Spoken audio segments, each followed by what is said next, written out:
Welcome, everybody. I'm Karen, the Executive Director of the Cohousing Association of the U.S., and we're doing a web chat tonight.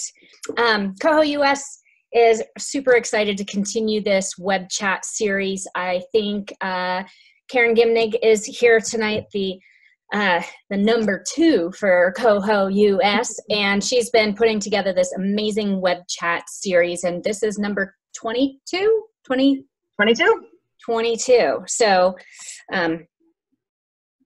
super excited about that. So tonight, Rains is gonna do a little presentation, and then there'll be some time for question and answers and discussion. So Rains, Cohen, wave at us, please. Lives in Berkeley Cohousing, which is this beautiful place. Really amazing weather right now. He's been involved with cohousing and intentional communities in general for ever. I'm not really sure exactly how long. Coaches people in various aspects of cohousing and communal living. He's a supporter of Coho US and a volunteer at Coho US. And the really exciting thing right now is the coordinator for the National Cohousing Open House Day on Saturday, April 27th this year.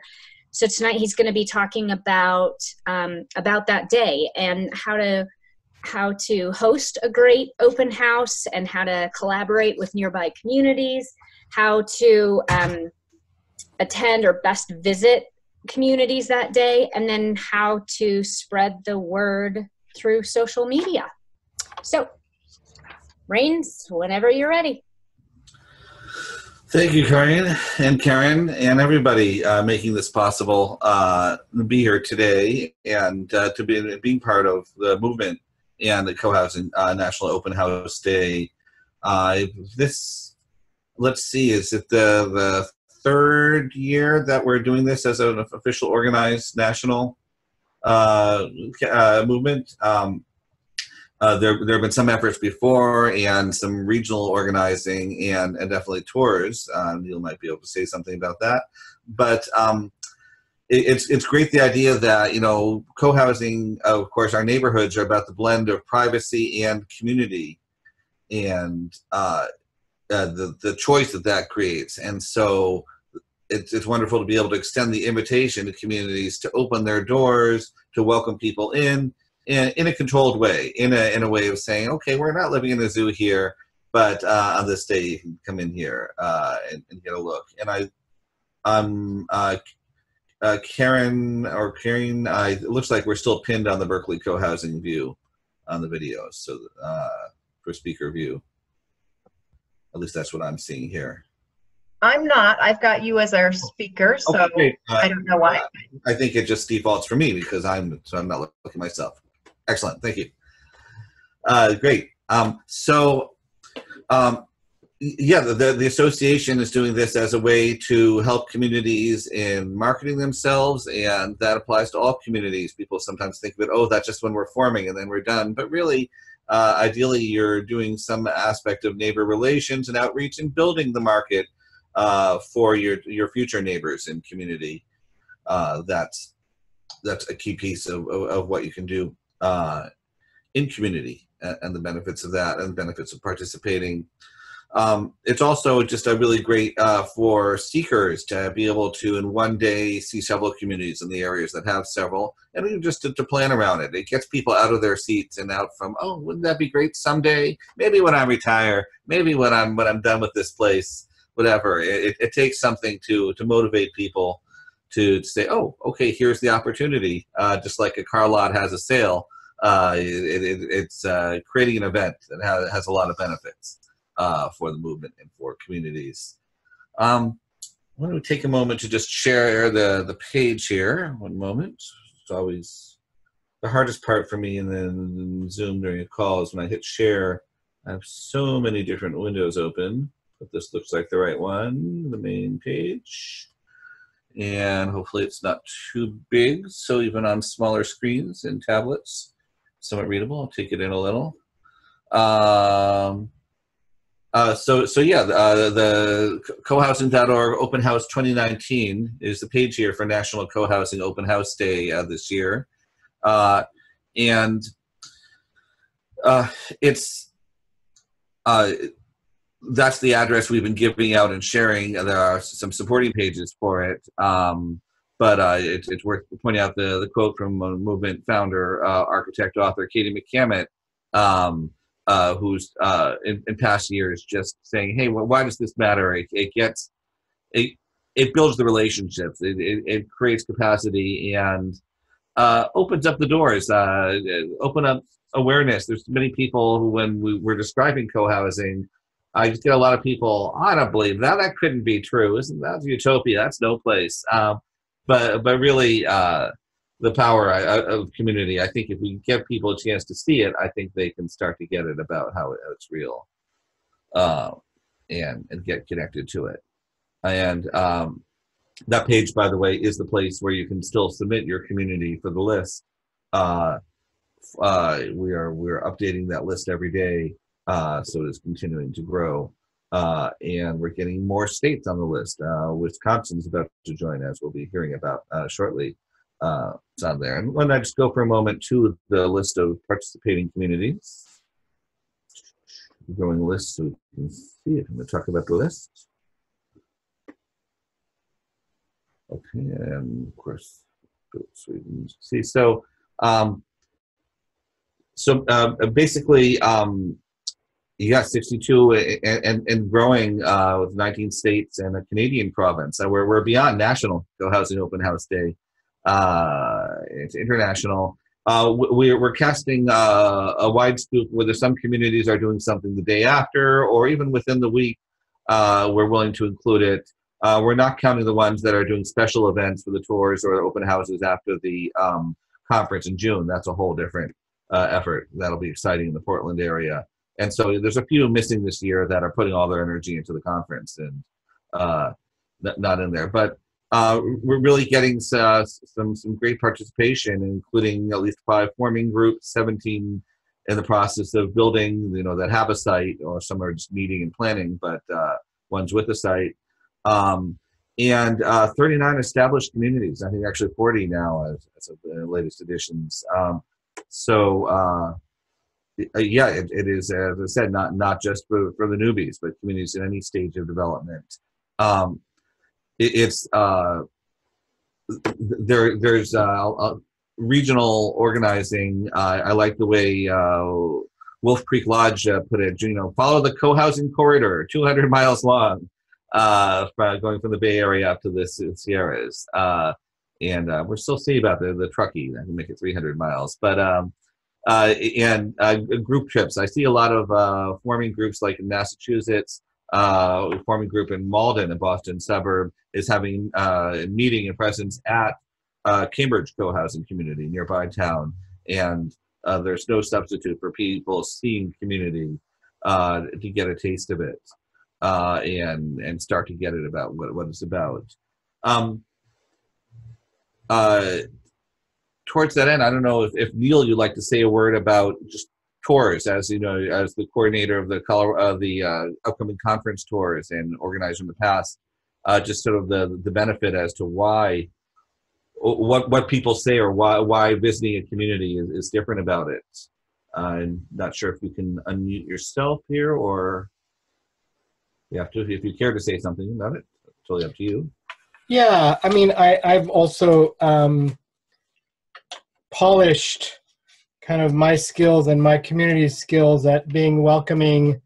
I think it's important to just gather some information from the folks who do come and get clear about what they want to learn. So there's a co-creation process that happens. Most folks want to see the physical plant. Most people want to understand how we run the place. Most people want to kind of get real and learn more about what the challenges are. So, it's often a 45 to hour and a half long tour and conversation to explain to them what the architecture, how the architecture impacts building community, but also how all the group processes kind of have led to us getting a better understanding of each other and how to make things work. That's what I'm going to say for now. Thank you, Neil. I do find it's interesting. Are people asking the right questions? First, they become like condo buyers, asking about amenities and features and the granite countertops. But over time, the more people meet the people, it shifts it from a real estate conversation into a relational conversation. And that's, I think, the value, building the relationships. Your community, like ours, has filled a lot of spots through existing relationships, not necessarily reaching out further in advertising. And it's this kind of thing that builds the connections and relationships. Anne-Marie, would you like to share about the innovations you're doing for your open house at Arboretum Cohousing in Wisconsin? Sure. So first of all, let me just say, because we're in Madison, that we give tours whenever people show up. We're so far off the beaten track that literally people just walked into our backyard and we're like, okay, we'll give you a tour.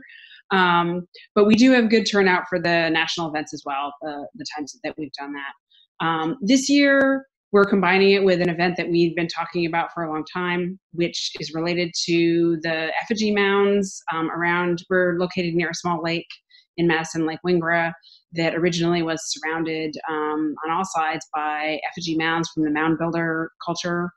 And there's a large ridge that used to be, basically a hill. We're on the little last bit of it that's still there. And the entire ridge was deconstructed and used as landfill to make the land around the lake bigger. This was a long time ago, not recently.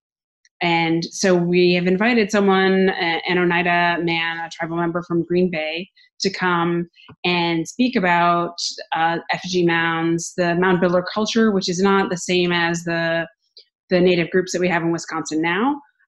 It's considered to be sort of a different group, but the sort of cultural inheritance of the mound building culture. And we're going to do a little walk in the neighborhood, and we've invited all the neighbors. It's been a great response for that. And we will have regular tours earlier in the morning if people are interested. But as I said, we give tours whenever people want them. So that part of it isn't as critical for our community. Cool. And you've done these been part of Open House Day in the past at the community? So in the past, we've had talks, usually a combination of tours and a little panel discussion. What is co-housing, or what is it like to live in community? And we get great turnout for that. And we also had a unit for sale recently that had been on the market for a long time.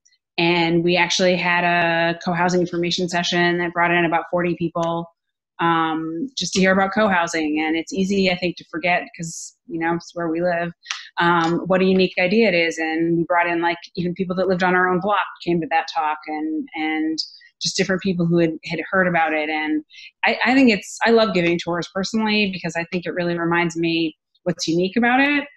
We can all be very ho-hum. And when I show people around, it really gives me an opportunity to see the community through their eyes.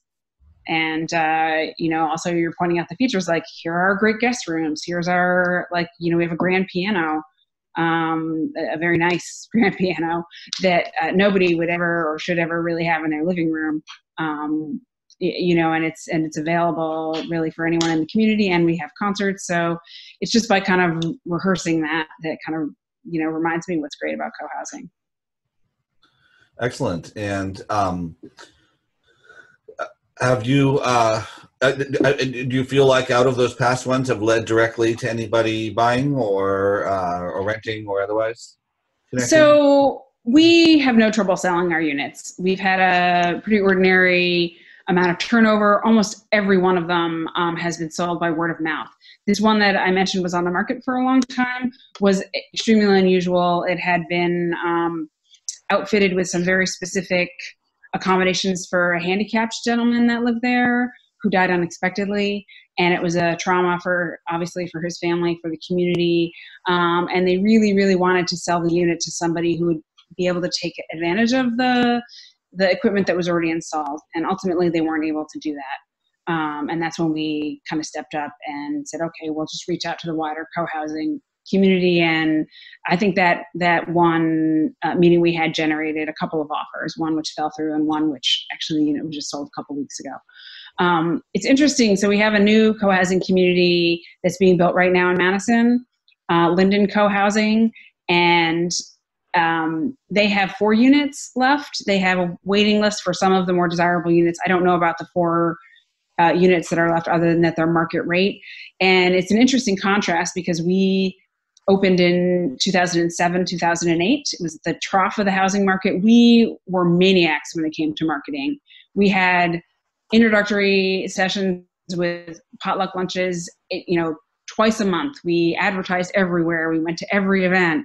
And it's interesting to see just how 10 years later, this new co-housing community is got a completely different perspective. They kind of like, well, people come to us. They have not had to do this huge, gigantic marketing push that we did. And we were very aggressive in our marketing. And they are much more laid back, and they can afford to be laid back because they have 42 units and place isn't built yet, and they only have 4 that are even left right now. So very cool. And yeah, it is unique. We're not trying to, from Coho US, say this one size fits all. I know here at Berkeley Cohousing, we've got one over 12 years between resales, and the place would be gone before I heard about it.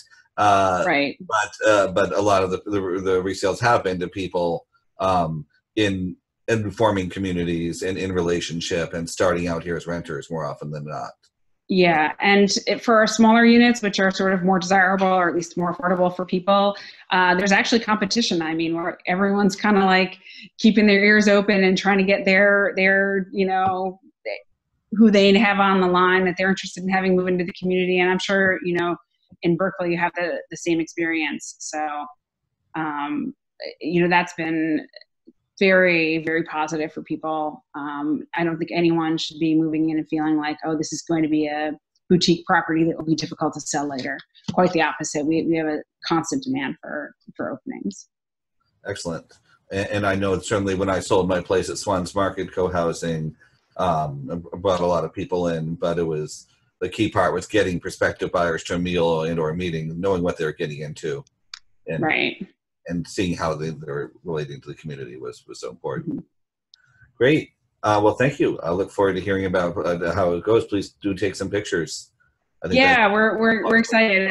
It'll be new information for us. So, so like I said, we are open for tours and visitors at any time just because we are kind of off the beaten track. So it's not a burden for us. I'm sure people who are in places that are larger or have more visitors, they need to be more strategic about their openness. But for us, we don't have that constraint because, hundreds of miles from anywhere. Well, but near lots of good community. Cool. Yes. Thank you so much. Okay. Thanks. Thank you. I see now the sun's getting in my eyes as it gets towards dusk. So Karen had asked, will Rain bring a hat? I did indeed, maybe not the one you expected, but try to be prepared for any eventuality, including prepared for this call with the luck of the draw of having a visiting dignitary right here.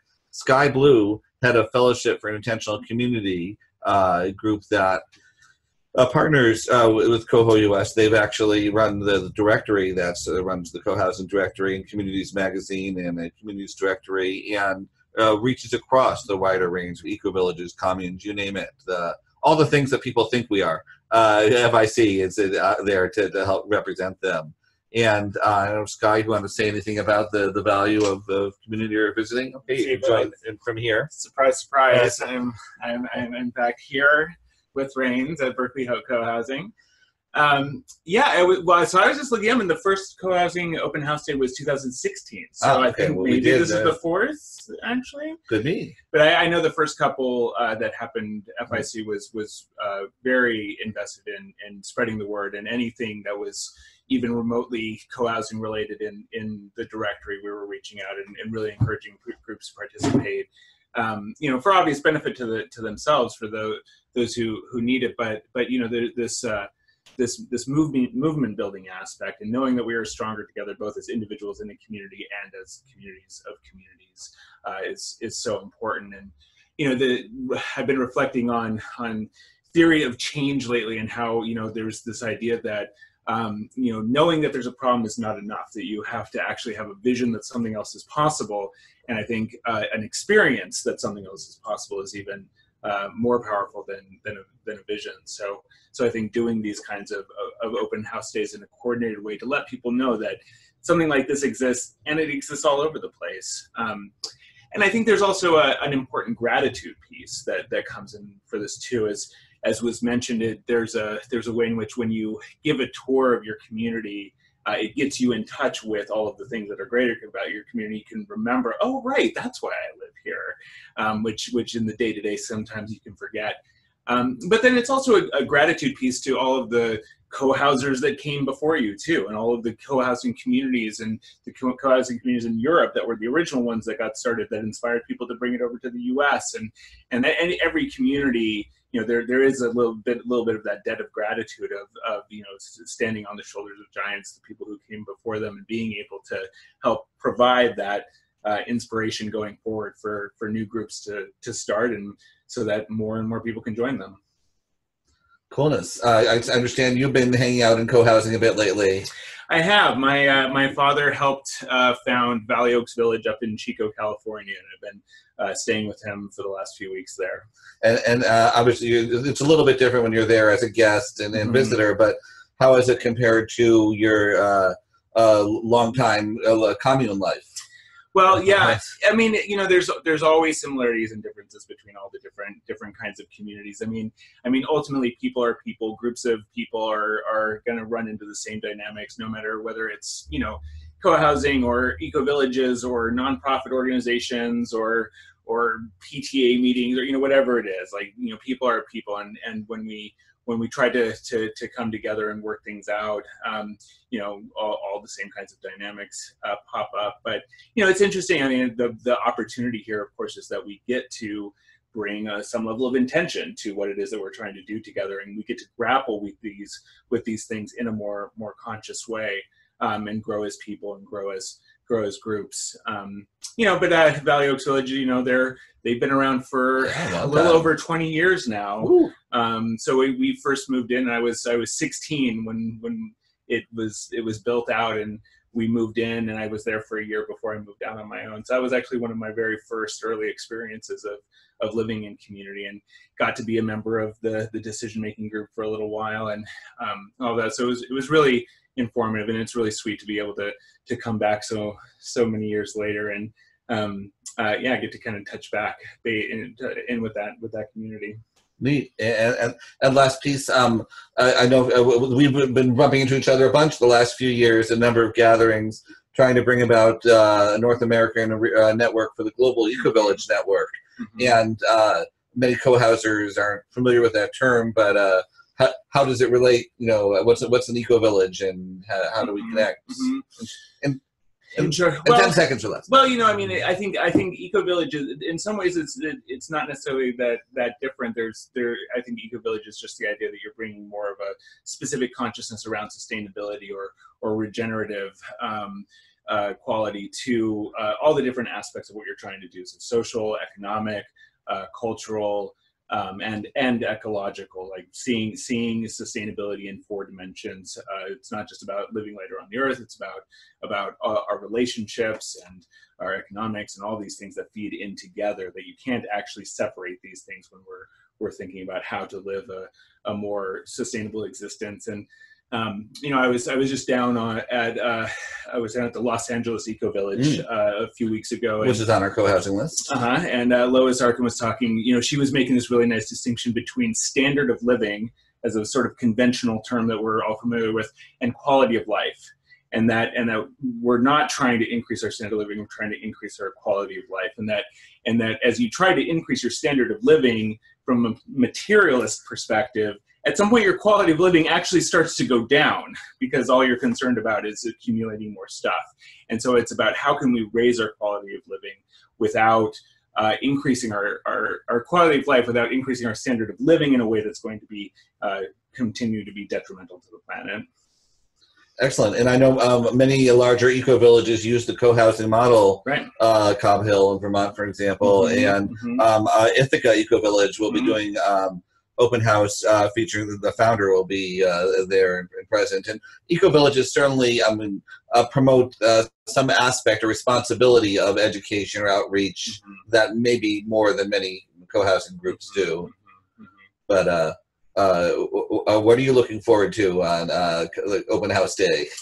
I'm just looking forward to bouncing around and getting to see different groups and getting to see people connecting in and learning new things, and and again it's that movement building thing. It's bringing that consciousness in. And I mean, the last little plug I'll put out is that there's a group of us who are starting to plan for, in September, a North American Day of Sustainable Communities. So something actually very similar to this, and it was definitely partially inspired by the National Co-Housing Open House Day, as well as a European Day of Sustainable Communities, which has been, they're in their third year. Yeah. So again, very similar, basically the same kind of event, a slightly broader range of different communities that are being included. And so we're going to try and do one for North America this September. And so I'll be looking forward to trying getting co-housers involved with that one as well.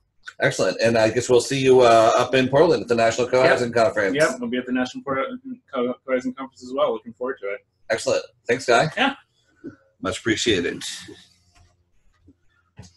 Well, I think it's we're at halftime, so we all get a stretch break. Let's remember to take care of each other, and we'll do a literal change of hat. Good for the pillbox look.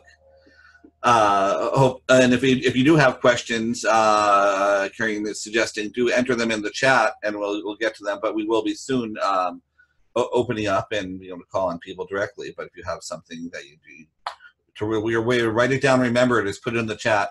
And then we'll have a chance to get to it even before we break out. Let's see, what else was I going to say about innovations and community? Hundredfold Farm in Pennsylvania, in addition to a presence on the day itself, they have something they've been organizing since before we did this, a community experience weekend, inviting people to come out, camp out. Some people are offering spare bedrooms or sofa beds to sleep on, and they've got some spare spaces and some camping space. So invite people to come and do a whole immersive thing and have a meal together and really get exposed to a deeper level. And I think that's the kind of innovation. In Seattle at Capitol Hill Urban Co-Housing, I think I had it misapprehended on the initial post. It's not 20 feet wide, but 40 feet wide. The entire building is 40 feet wide and plenty deep, and the common houses on the second floor and units across from and up behind it with not just a garden but a farm on the roof. They'll be doing a scheduled Co-Housing 101 talk, and so some communities are saying, hey, RSVP on Eventbrite, buy tickets, do follow the links from the list down to the particular section. This is again at cohousing.org/openhouse2019/communities is the list itself. It'll be there. Let's see, what else did I want to make sure we covered before we got on about visiting? Some of us are doing a tour together here in the East Bay near San Francisco. Different communities have coordinated and negotiated a little and say, okay, you get the morning, I'll get the afternoon. Can we make it easy for people to go around and not feel like they have to rush from one to another all at once? The one downside, of course, of hosting something all in one day is that it's harder for people in co-housing who are responsible for hosting to get out and visit other communities. But there have been Bay Area, Northern California communities participating in a network that rotating around the different communities and getting together in other ways. And I know here we'll be welcoming people to come over afterwards at the end of the day and get together and relax. Let's see. They're about marketing. Some people have already gotten local newspaper exposure. And Karen, was that a national campaign, the one that showed up in the religious news yesterday? That was a very impressive article. It focused on Colorado Springs, but it had reference to the National Open House Day. And I just love when a religious paper says that co-housing is close to heaven. It's like, oh, good, we have it on good authority. Now I don't have to, it doesn't have to be me saying it. I've seen people are starting to use their email list to send out invitations. They're creating events on Facebook and sharing that. Twitter works as well, and we'll happily retweet anybody that uses the National Cohousing Cohousing Open House Day hashtag. But we're just always searching and always trying to see what else is out there. We've seen some communities that are just proceeding with, LA Eco Village is doing their regular tour on Sunday, so we're roping it onto our list, even if they weren't even thinking about it as part of Open House Day. So you'll see some growth there. I will say about the list, if you've loaded it up and printed it out before, you may want to revisit it, especially tomorrow. There's just been some changes, some flip-flops in times, some evolution, and so don't assume that what you saw a week or two ago is still necessarily the case in terms of exactly which communities are open and when. Please do make sure to reload the page, or option reload on the Mac, Control or Alt reload on Windows, just to make sure you've got the latest. And we'll post some resources just to make sure we do stick a date as of date at the top of the list, so you can see when it's been updated, making sure. But anyway, yeah, the more that you can, the media exposure comes from having empathy with your seekers or whoever you're trying to reach in community, and saying, gee, what are they interested in? How do we invite them? One community is doing ice cream sundaes. Another did a bouncy house. I think they want kids there. You might be able to conclude. Meet people where they are, craft messages around who they are and what they're looking for, and think about how to position yourself. I know that from Fair Oaks Eco Housing and a couple other local Northern California groups, they're coming down to the East Bay and joining us at our kickoff for the day in Berkeley to specifically share about their forming groups and attract people who, we have our meetup group here, East Bay Co-Housing, is over 4,800 members, but very few of them can actually afford home ownership in the Bay Area. So there's a great opportunity to say, hey, come out a little further out to us. It's worth the trip. And you can get a lot more house per dollar. And yeah, definitely do promote, as Karen and Neil are discussing in the chat, promoting, cross-promoting. It's not about being competitive, or it's not about us saying, oh, my way or the highway, but the more you reach people with options, the more you say, okay, do you want Tide or Prel detergent? Prel is hair wash, not detergent, but you get the idea. Give people choices, so it's no longer co-housing or not, it's, oh, this co-housing or that co-housing. Or maybe if not now, then knowing enough to know somebody and connect in and share about it, and yeah, building awareness and support. It's also, I encourage it very much, at each community, please do keep a sign-in list, and even ask people, is it okay to share their information? Would they like to hear about other communities? Because people who come to your community might not be right for you, might not be right for them, but the more that you can help them get connected to the movement and learn more about other opportunities, the more likely we'll be able to find some place for them. I feel like I've been talking way too much, trying to get too much in. It's just an hour and so much to share about. Why don't we open up a little bit to ideas or questions as I once again switch hats and modes. So what does Co-Housing Open House Day mean to you? Other people here involved in hosting or planning to go? Dean, are you yeah, my wife Jenny is here with me. Cool. And we are Sunnyside Village Co-Housing in Marysville, Washington. Oh, lovely. We are farming group, but we have land, almost 5 acres, adjacent to a 10-acre park. We have no buildings yet, but we have already started our first structure there. We have a large garden. Excellent. And we will have hopefully about a ½ acre of garden when we're all finished with this thing. And we've got a tent set up and chairs, and we'll be talking about co-housing with folks who come by tomorrow. Excellent. Not tomorrow, day after. Day after, that's right. We know that at least one local paper's sending their reporters. Yeah. Oh, excellent. I didn't even talk about that opportunity. Yeah. Yeah. And our story was in the Washington edition of the Sierra Club newsletter this spring. So we'll get some exposure that way.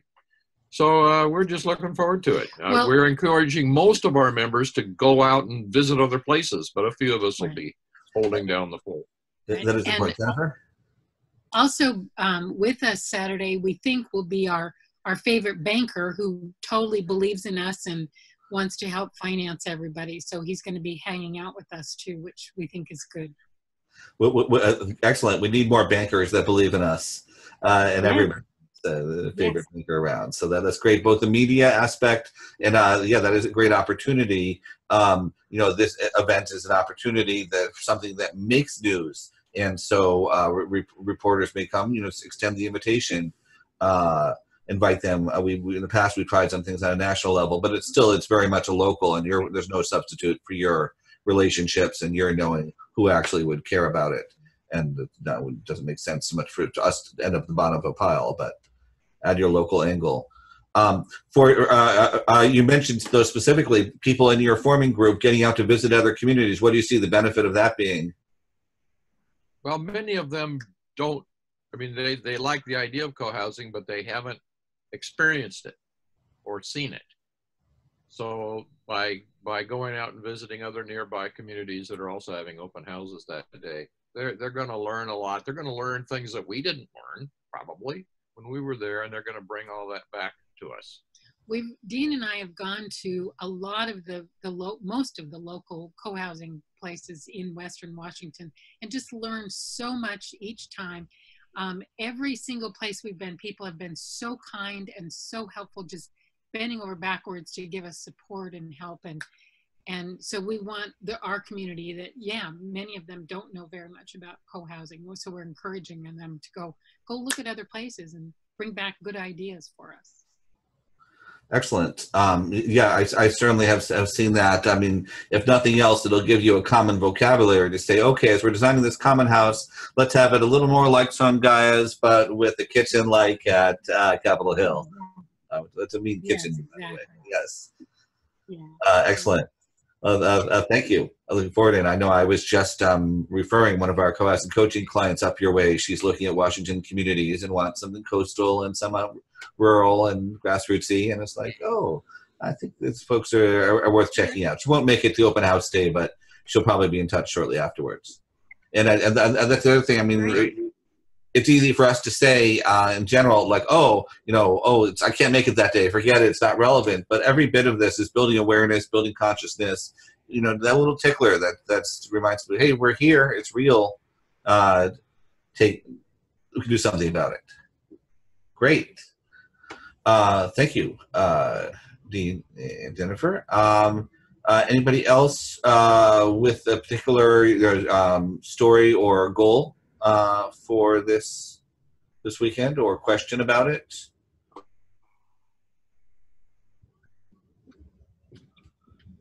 And I should scroll back. We've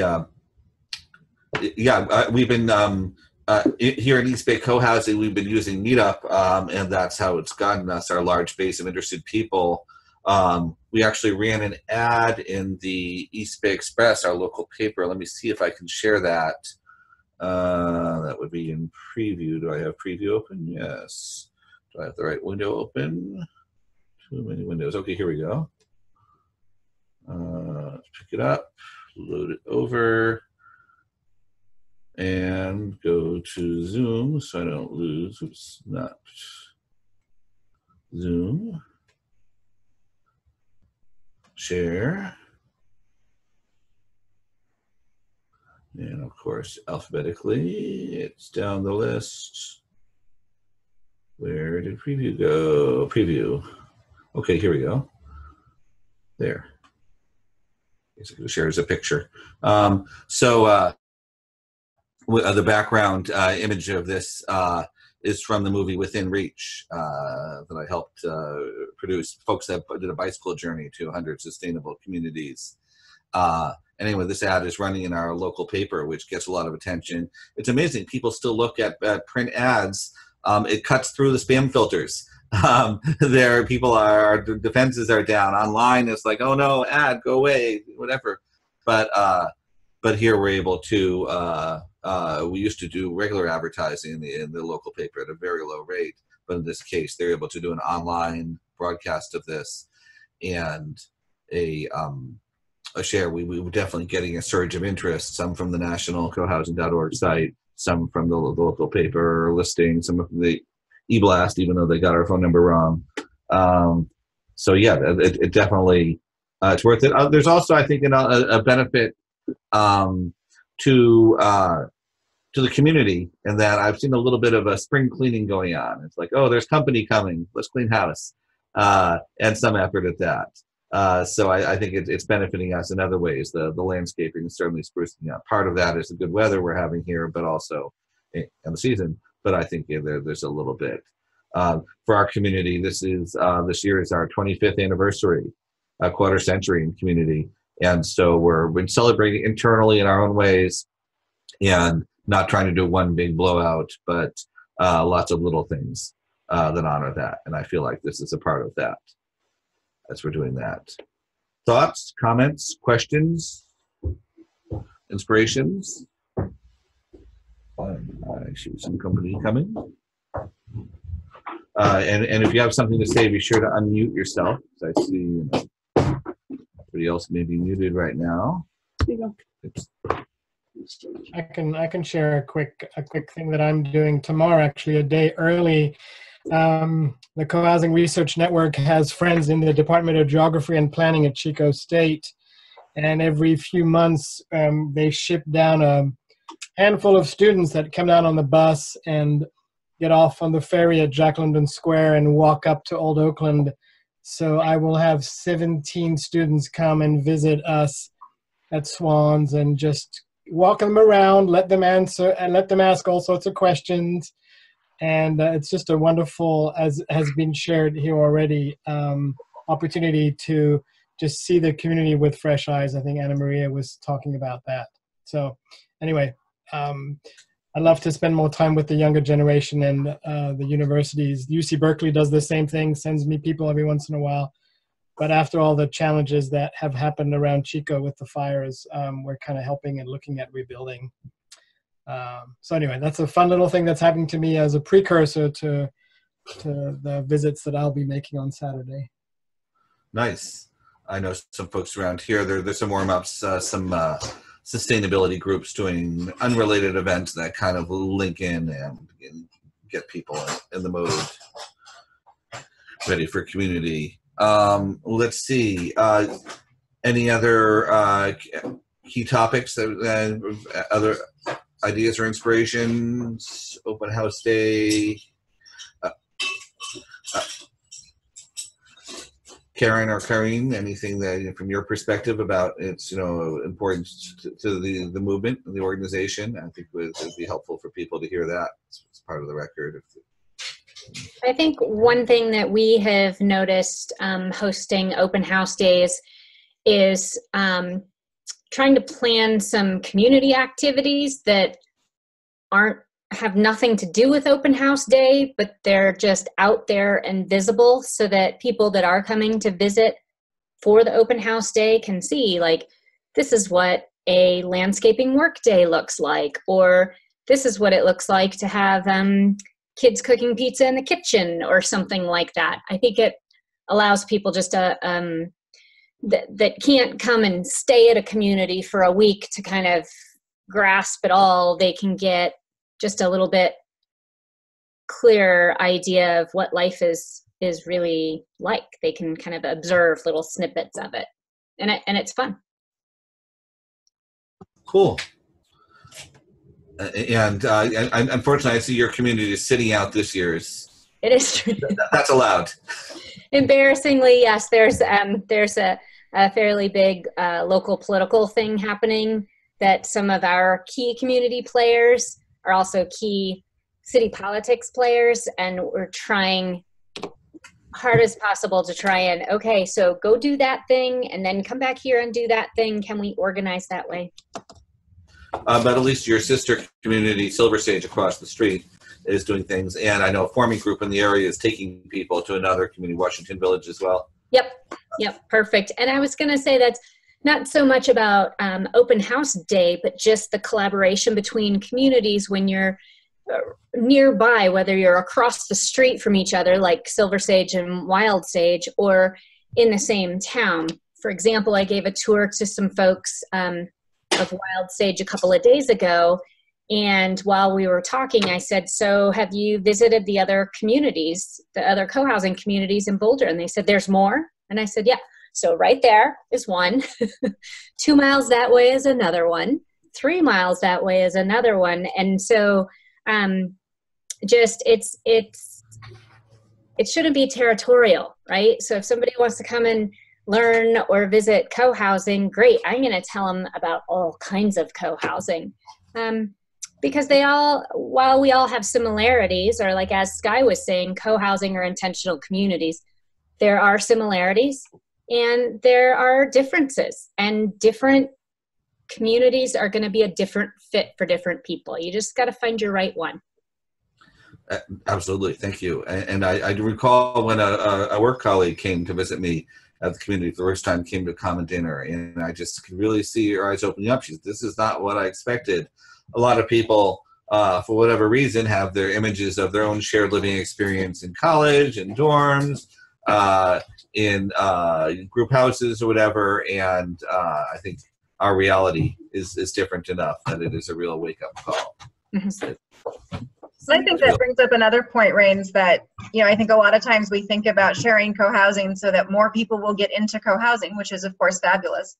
But also there's this piece of what we do is, as some people have said, pretty novel. And the idea that you would share a lawnmower or that you would cook for a neighbor doesn't have to exist only in co-housing. And I think it sort of normalizes, oh, that's not just weird, crazy people that would, that it makes it like, hey, I can imagine myself doing that.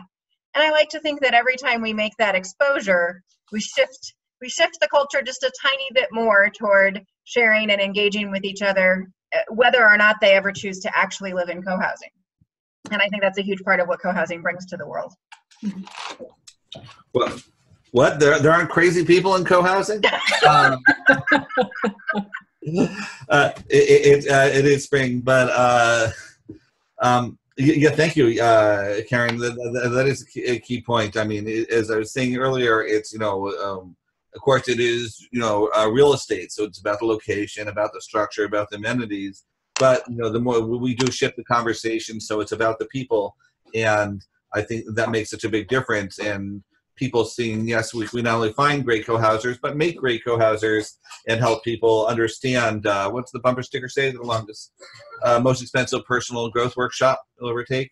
I think the feedback loop, the polishing we get, us pebbles get through being ground in the mill and starting to understand my neighbors. And it's like, oh, wow, if I'm not talking to Jane, then who's not talking to me? And getting the exposure to, oh, what aspect of myself is going to find this a challenge? And how is that going to be a problem, or is that going to be an opportunity? How do we build on that? So yeah, as we're coming near to a close, I want to make sure we're hearing from everybody and sharing other ideas or relevant pieces. For me, it really is exciting, and just to see it all emerge and activating communities that otherwise might be on the quiet side or only pop up when there's an opening. It used to be the case. So when I started what was then the Co-Housing Network, when I started getting involved, our database would most often only have somebody's contact information when they were posting a classified ad to sell their home and leave the movement, leave community. And so I feel like now we're doing a better job, and people in community are doing a better job of sharing through and building relationships, and really excited with where we're going to go with the conference and the new website. Yeah, but this conference, should people be coming to the conference also to learn about community? I understand there's still some space on the tours there as well. Beautiful segue, Rains, beautiful. And actually, I'm just going to back up a little bit and just kind of recap a couple of things, if that's okay. And yes, we will talk about use that to take you out. Yes. Yes. So I'm going to plug a few links into the chat here. The first one is, oops, if I can type here. The first one is a link just to the open house day information that Rains has talked about. And then this second one is specifically the list of communities that are participating thus far. Well, why we read them out just in case people on the video don't have the link handy. It's cohousing.org/openhouse2019, and you can click the link from there to the list of communities. True, true. Then conference stuff. So yes, the conference is coming up. May 30th and 31st are the pre-conference days, so intensives and tours. And then Saturday and Sunday, June 1st and June 2nd, are the primary sessions, and there are open houses followed after that. So I plugged in a link there to did it go in? Sorry. To the conference and all its information. What I will say is that it looks like we are going to actually sell out seats for the main conference. We sold out the first 3 tours that Neil was part of the team that created those, and we were lucky enough to be able to arrange to add a couple more tours. So there are still some seats on the bus, and there are still some seats available in the pre-conference intensives, and there are still a few seats left for the primary conference. So if you're on the fence at all about thinking if you're going to come or not, maybe you're super local, you're in downtown Portland, and you're thinking, well, I'll just see how the weather is that day or something, I would not suggest waiting, because you might not get that chance. I think it's going to be a fantastic conference. And I still see that there are some good airfares still available as well. Some yes. and Amtrak deals. If you actually, Amtrak has a sale, you can save up to 30% if you're taking 4 people along. Oh, nice. And I love train travel. Okay, also I plugged in the link, and this is on the main Coho US website. There is a little icon for the web chats. And so the next web chat coming up is Monday, April 29th, same time. And it's Diana Leaf Christensen talking about 4 kinds of especially challenging people in community. So she's going to be talking about how to better understand them and their behavior, and then how to work with those people effectively in community. If we're going to have challenging people, I better be prepared. Then I think I'm going to share my screen here, because I have something quite exciting to share hot off the press. Ooh. The brand shiny new Coho US brochure, trifold brochure. So we will be making this available to everybody. It literally is just off the press. So we're trying to get it in a format that somebody could take to Kinko's and say, I'd like 100 of these, or they can print it off on their own computer, no problem. So Karen, I think you said you'll be able to put the link in at the end of the recording. recording. True? I'll put the link on the WebChats page with, with this WebChat, but I believe we can just put it in the chat as well. Oh, I will okay. confess I have not done a test print, but I am assured. Many thanks to Dick Margolis, who did this redesign for us, just volunteered his time to help us out. I think he did a fabulous job. And my understanding from him is that it is ready for your printer. So awesome.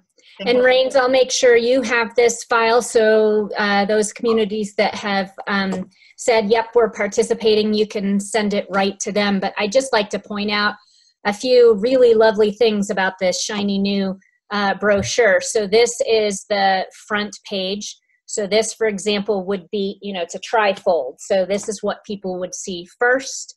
This is what's on the back. This is what's on the inside. Similar kind of concept to the current now old brochure was this really beautiful graphic of just a roof line of the house with a few details about kind of co-housing and what it is and what the association does. One of the other great things is you'll notice this kind of odd looking white blank space here.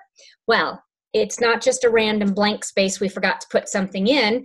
It is created specifically, thank you, Dick, for fitting a particular size Avery label that you can print off.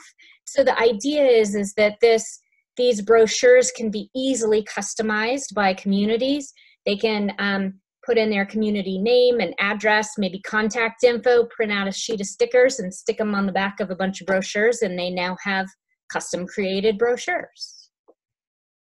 Yay. So I think that's pretty exciting. I got a lot of use out of the old brochure, but it wasn't just because our own front porch is featured on it, but the one from a decade ago. But it's great to see this evolve and communicate the concept more effectively. Plus, we have so many great pictures now from communities. It's terrific. Yeah. We had a fantastic first go, and now we have a fantastic version 2. So that's really great. And this also kind of echoes the image of the new website that will be launched at the conference. Ooh, let's see, and then let's see, the last thing that I'll plug in the chat is that as always, the association appreciates donations. We run with a lot of volunteer help, which is super fantastic, but it still costs some staff time and some money to put on things like creating new websites and brochures and web chats and scheduling things and all kinds of things. So always appreciated. And appreciate I think what you're doing. I remember when we were trying to do it without the professional help, and it's yeah, it's crazy. So I think that's all I have to say, and I just wanted to say thank you, Rains, and I'm really glad to see that you're wearing your safety helmet. Oh, now here we go. There's Rains right there. Yeah. Look for the hat at the conference. Well, can't miss it. Excellent. And thank everybody for being here. Thanks, everybody. Good night. See Good you night, all everybody. National Open House Day this Saturday, April 27th, 2019. Don't miss it.